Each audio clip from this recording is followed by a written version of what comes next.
शमीम अहमद ने कहा, भ्रष्टाचार के प्रति कोई समझौता नहीं। तहसील फूलपुर में चल रहे भ्रष्टाचार के खिलाफ कार्य बहिष्कार एवं आंदोलन के 26वें दिन अपनी मांगों पर अड़िग अधिवक्ताओं ने कहा कि देखते हैं कि एसडीएम कब तक भागते हैं। उनको आकर आश्वस्त करना होगा कि भ्रष्टाचारी कर्मचारियों के खिलाफ लिखा पढ़ी की जाएगी। कर्मचारी प्रेम शुक्ला को अन्यत्र तहसील में भेजने से हड़ताली अधिवक्ता अड़िग रहे। अधिवक्ता चंद्रभान यादव ने कहा कि हम लोगों ने जिस कार्य बहिष्कार व हड़ताल किया है वह तब तक नहीं समाप्त होगा जब तक पॉजिटिव रिजल्ट नहीं आ जाएगा। हड़ताल के 26वें दिन भी दर्जनों अधिवक्ता अपनी मांगों को लेकर धरना प्रदर्शन में मौजूद रहे। हमारा घर है, हमारी सनातनी चली आई कई पीढ़ियों से, ऐसे लोगों को करना बड़ा जरूरी है। इसलिए लड़ाई चलेगी, जब तक नहीं हटेंगे तब तक चलेगी। धन्यवाद, बहुत अच्छा, बहुत अच्छा। बिना लड़े कुछ मिलता नहीं है, मांगने से भीख भी नहीं मिलती है।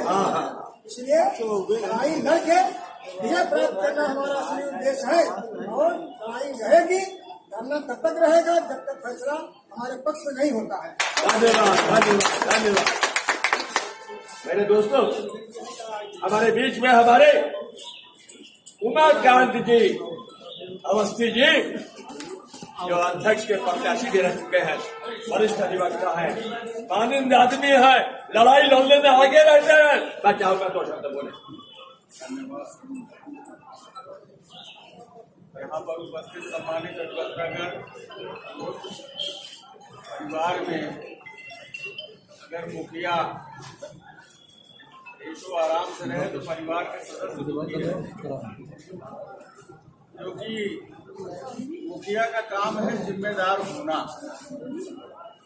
और इस परिवार को अगर बार ऑफेंस को एक मान लिया जाए तो मुखिया यहाँ का एसडीएम होता। अब वो अगर ऐसो आराम से रहते हैं और यहाँ पर अगर लोग समस्याओं से ग्रस्त हैं, इसका मतलब है कि ये तो वही कहावत है कि रोम पूरा जल रहा था, नीरो बैठ के बदमाश। ये नहीं होना चाहिए। यहाँ आकर के आपको समस्याओं को देखना चाहिए, जो समस्याएं हैं आपको झेलना चाहिए। भागने से कोई काम चलने वाला इसके साथ है नहीं। वकीलों की अगर समस्या है तो वो जनता की ही समस्या है, और अगर जनता परेशान है अधिकारियों से तो वकील इस चीज की लड़ाई लड़ने के लिए हमेशा तत्पर रहा है और हमेशा आगे तत्पर रहेगा। इसलिए साहब, आपके यहाँ 12-15 दिन से कोई भी एक भी फाइल 32/38 की हो और चाहे धारा 80 की हो, अभी तक 12-15 दिन से एक भी फाइल आपने करके अभी तक भेजा नहीं, तो हम कैसे यह मान लें कि आप सुधार की दिशा में आप कुछ काम कर रहे हैं। आप आए 2 महीने पहले, आपको ये सारी समस्याएं बताई गई और उन समस्याओं को आपने झूठा आश्वासन दिया। जी हाँ, झूठा आश्वासन दिया। 1 महीने के अंदर इन मामलों को निपटाएंगे। आपने उस पर ध्यान न देने की वजह से यहाँ पर किस तरह की स्थिति पैदा हुई कि वकीलों में, मुंशियों में और पेशकार में झगड़ा हुआ। इन सब कारणों की देन मैं व्यक्तिगत रूप से एसडीएम साहब आपको मानता हूँ। अगर आपने कुछ किया होता तो ये सारी समस्याएं नहीं आती। मैंने आपको पहले कहा कि फूलपुर की वो धरती है जहां पर कृष्ण कुमार गुप्ता जी जैसे एसडीएम साहब हुए थे। मैं अपने वकालत का रजिस्ट्रेशन कराने आया था, उनके आवास पे गया, सिर्फ इतना कहवाया कि वकील साहब अपने फोटो को आइडेंटिफाइड कराने आए हैं, बार काउंसिल में वकील बनने जा रहे हैं। वो बंदा बेचारा अकेले नंगे पैर निकल के बाहर आया, उसने कहा लाइए वकील साहब आपके लिए, तो हम तुरंत अभी एकदम बिल्कुल ऐसे एसडीएम हुए हैं फूलपुर की धरती में। लेकिन आजकल के आप जैसे एसडीएम जो है ये समस्याओं को बढ़ाते हैं, समस्याओं को घटाते नहीं। आपको अगर यहाँ पे समस्या नजर नहीं आती है वकीलों की या तहसील की समस्या नजर नहीं आती है, तो आपसे हमारा निवेदन है कि आप यहाँ से ट्रांसफर करा के कहीं और चले जाएं।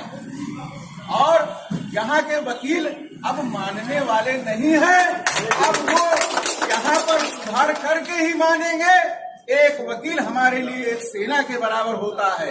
एक वकील को किसी के नेतृत्व की आवश्यकता नहीं है। अगर वकील अपने पे आ जाए बिल्कुल सही। तो प्रधानमंत्री को अपने पद से हटा सकता है।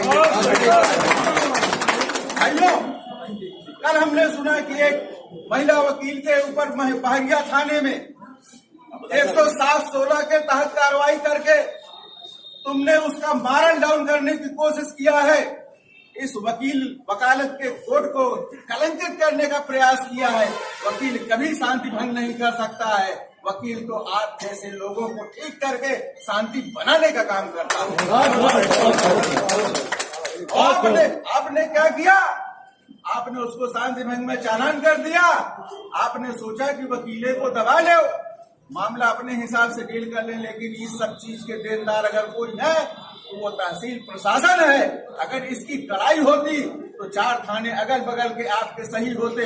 लेकिन अगर आज 4 थाने आपके खिलाफ FIR पे FIR लिखने के लिए एकदम बिल्कुल तैयार है, जिसका मतलब है कि आपके अंदर कमी है। अगर आप अपने में सुधार नहीं लाते हैं, आज नहीं 10 दिन बाद आपको बेइज्जत होकर यहाँ से जाना पड़ेगा। धन्यवाद।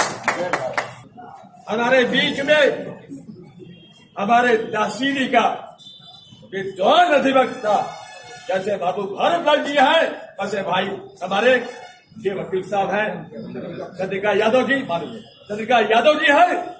चंद्रिका यादव जी का सम्मान हम सब लोगों के दिल दिमाग में है। चंद्रिका यादव जी बोले, इससे पहले एक बार जोर से नारा लगाइए कि भ्रष्टाचार दूर हो। बोलता नहीं, भ्रष्टाचार खत्म करो, घूसखोरी बंद करो, तानाशाही नहीं चलेगी, एकदम फूलपुर होश में आओ। वित्तीय अंगड़ाई है, वित्तीय अंगड़ाई है, घूसखोरी बंद करो, घूसखोरी बंद करो। बोलिए सर। भाषण देंगे कोई ही कई बड़े मार मैडम जो है वो जो विकलांग है, क्या करोगे तुम? कहीं अपना विकलांग क्या? जी सर।